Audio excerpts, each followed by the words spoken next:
Mesdames et messieurs, bonsoir. Merci d'être à l'heure pour votre émission Semaine Po. Semaine Po vous aide à comprendre l'actualité majeure. Au menu de ce numéro, on va passer au crible les sujets qui focalisent les attentions. Et notre invité, il s'agit bien sûr de Elhadj Djeriba Diaby. Elhadj Djeriba Diaby est ambassadeur de la paix. Avec lui, on va passer en revue les sujets qui ont marqué cette semaine. Elhadj Djeriba Diaby, bonsoir. Bonsoir. Alors, merci de répondre à cette invitation. Merci, M. Mfali.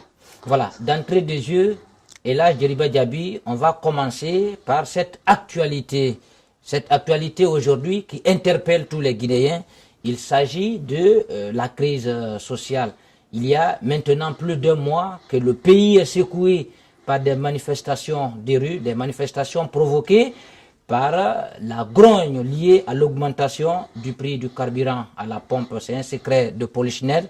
Et vous, en tant qu'ambassadeur de la paix, vous avez été mis à contribution auprès du médiateur de la République et de la présidente du Conseil économique et social pour la résolution de cette crise. Mais dites-nous sur ce plateau, quelle analyse, quelle lecture faites-vous de cette crise aujourd'hui qui perdure en Guinée? Écoutez, je vous remercie de m'inviter dans cette émission. Je remercie tous les journalistes qui accompagnent la paix dans notre pays.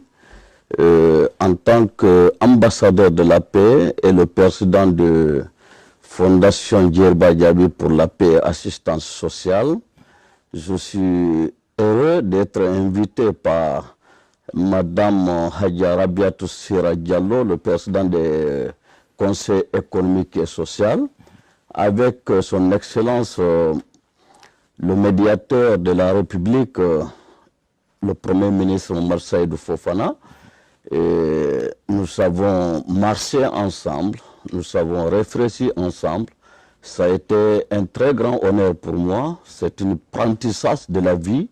Donc je dirais que vraiment c'est un bon moment où j'ai participé les Guinéens qui parlent entre eux, qui ne sont pas des ennemis et qui se considèrent vraiment comme des Guinéens responsables. Alors mon vœu, c'est de trouver vraiment la solution pour que la Guinée gagne dans cette affaire, car personne de nous, personne de eux, les deux partis, ont intérêt que la Guinée continue à s'enfoncer dans une crise interminable. Alors, Elhadj, vous avez déjà entrepris des démarches, il y a eu plusieurs négociations sans succès. Dites-nous aujourd'hui, ça coince entre les syndicalistes et le gouvernement. Mais quel est le point d'achoppement aujourd'hui? Écoutez, M. Mfali, moi je ne suis qu'un accompagnateur parmi ces facilitateurs.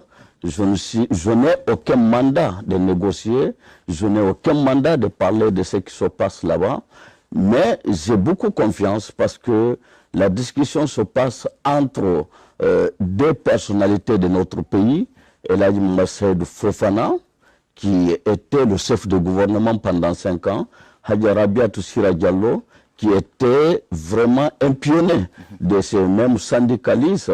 Donc j'ai confiance, je sais que la Guinée a eu beaucoup de sens d'avoir ces deux personnalités aujourd'hui pour occuper des fonctions qui doivent amener les Guinéens à se parler. Oui, mais est-ce que les facilitateurs, les médiateurs qui ont été commis pour la résolution de cette crise ne sont pas en train aujourd'hui de prêcher dans le désert, puisqu'on a comme l'impression d'assister à un dialogue des sourds?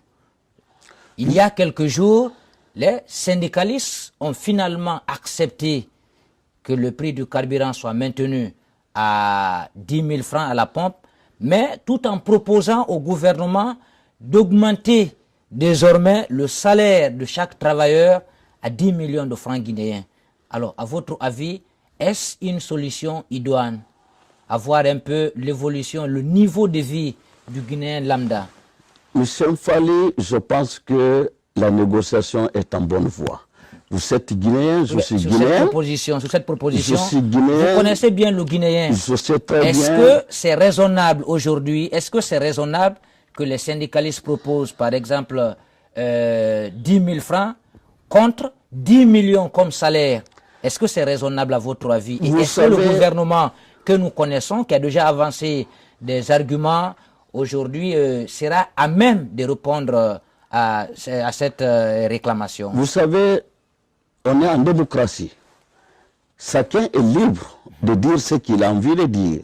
On peut dire qu'il faut nous amener le montagne de Kankoulouba, mais on aura toujours la solution pour que la montagne de Kankoulouba reste et que la solution soit trouvée entre les Guinéens. Donc moi, j'espère encore à une solution négociée. Parce que j'ai vraiment confiance à ces personnalités qui sont sur le terrain et qui ne dorment pas, qui n'ont pas envie que la Guinée brûle. Donc je suis témoin de leur effort, de notre effort, de l'effort de tout le monde. Je pense bien que on ne presse pas pour rien, ça va marcher. Alors, ça va marcher, mais dites-nous sur ce plateau, Ella Djeriba Diaby, est-ce que la démarche du gouvernement guinéen, notamment du Premier ministre, est-ce qu'il n'a pas péché, notamment dans sa stratégie, puisqu'en amont, aucune disposition n'a été annoncée par le gouvernement? C'est vrai qu'en aval, il y a des mesures d'accompagnement qui ont été notamment déclinées, mais qui ne sont pas aussi suivies à la lettre. Dites-nous, dans la démarche des uns et des autres, qui a aujourd'hui raison? Vous savez, le Premier ministre est un homme politique. Je ne suis pas politicien, je ne peux pas me prononcer là-dessus, mais je sais qu'il est guinéen. Avant tout, c'est un Guinéen. C'est un Guinéen qui a des soucis pour son pays. Je pense bien que à l'avenir, les gens comprendront que les Guinéens vont se passer, mais ils trouveront toujours la solution. Oui, la solution autour de la table, mais qui peine aujourd'hui à voir le jour. Il n'y a pas que cette crise sociale aujourd'hui, et là, Djeriba Diaby, qui secoue le pays. Il y a quelques jours, on a assisté à des manifestations politiques qui ont entraîné des dégâts énormes à travers le pays. Et finalement, c'est un coup de théâtre. On a vu le mercredi, au cours d'une plénière de l'opposition, un accord qui a été obtenu entre le RPG Arc-en-Ciel et l'UFDG. Mais un accord symbolique pour la préservation de la paix, aujourd'hui, qui est à l'origine des contestations dans le camp présidentiel.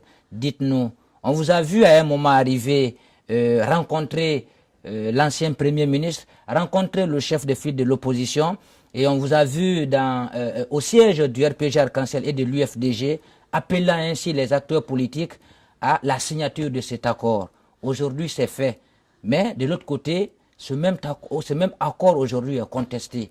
Quelle analyse vous faites de la démarche des acteurs politiques? Pour moi, ma réponse est claire.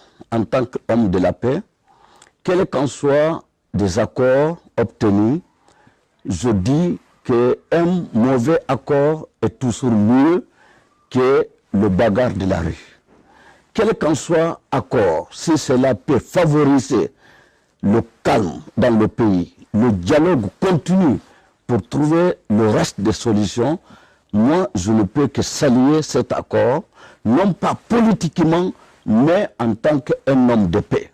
Je dis, les Guinéens doivent savoir pardonner et comprendre qu'est-ce qu'on appelle un accord politique. Je ne suis pas politicien, je ne parlerai pas de ces fonds politiques, mais moi je dirais quand même que on ne peut pas trouver à chaque fois une satisfaction à tous nos demandes, à toutes nos revendications.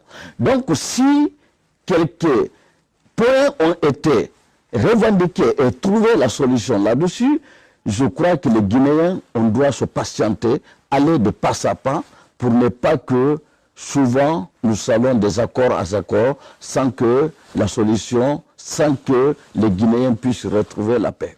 Mais de l'avis de certains analystes, dans la démarche, les acteurs politiques notamment ont prêché.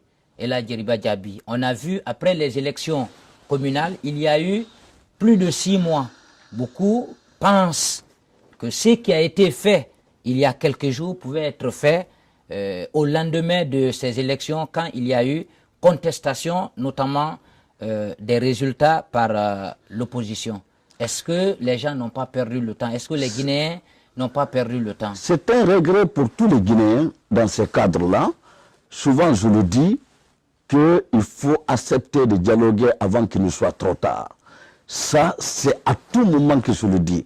Puisque, quel qu'en soit le temps à prendre, vous allez finir à vous comprendre, vous allez finir à trouver la solution, vous allez finir vous pardonner, vous allez finir à parler entre vous. Pourquoi à ne pas le faire avant que cela ne soit trop tard? Alors, malgré le temps perdu, malgré les moyens qui ont été utilisés parfois pour rien, malgré les morts et les blessés, malgré le pillage de nos ressources publiques, parce qu'il y a des commerçants qui ont perdu, il y a les particuliers qui ont perdu, il y a l'État qui a perdu énormément, parce que si vous voyez une journée perdue pour un État, comme la Guinée, on ne peut pas compter combien de nombre de milliards qui vont partir dans le fumet. Alors pourquoi à ne pas accepter à dialoguer et à trouver la solution avant qu'il ne sera trop tard? Alors ça, c'est une question que tout le monde se pose, la question, mais je crois aujourd'hui que nous avons le cœur avec, si vous voulez, dans l'obligation pour dire que voilà, alhamdoulilah, les Guinéens, nous sommes réunis entre nous, on a trouvé une solution, même si cela ne plaît pas à tout le monde, mais ce n'est pas le Sénégal qui est venu intervenir, ça c'est une grande chose, ce n'est pas le Mali, ce n'est pas la Nation Unie, ce n'est pas l'Union Européenne, c'est les Guinéens qui se sont retrouvés pour dire, écoutez, parlons entre nous, trouvons une solution, parce que la solution qui a été trouvée, c'est sûr qu'il y en a qui vont dire que nous sommes laissés de côté.